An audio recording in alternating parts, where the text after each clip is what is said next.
السلام عليكم. اليوم نسوي معاكم مكبوس دجاج خطوة بخطوة. في البداية نسخن زيت، نضيف البصل، نقلب البصل لين يتشقر عندنا البصل.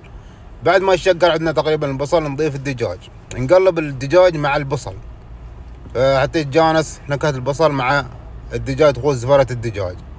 ثم بعد ذلك نضيف البهارات الصحيحة: ليمون، قرفة، فلفل، ورق غار، دارسين، فلفل أسود، هيل، وكل البهارات موجودة.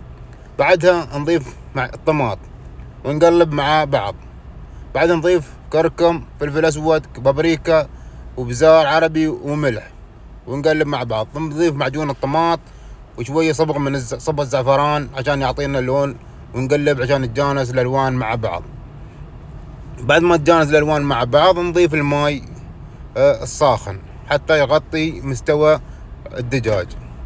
بعد ما نضيف الماء الساخن في هالمرحلة نغسل العيش أو ننقع العيش، أو قبل أو بعد متى ما يناسب. بعدها نطلع الدجاج بعد ما ينضج، نضيف الفلفل، هذا اختياري لكن زين يعطي نكهة في الرز. بعد ما يغلي عندنا المرق نضيف الرز ونواسي الرز بالمرق، وتكون درجة الحرارة عالية، درجة الغليان عالية.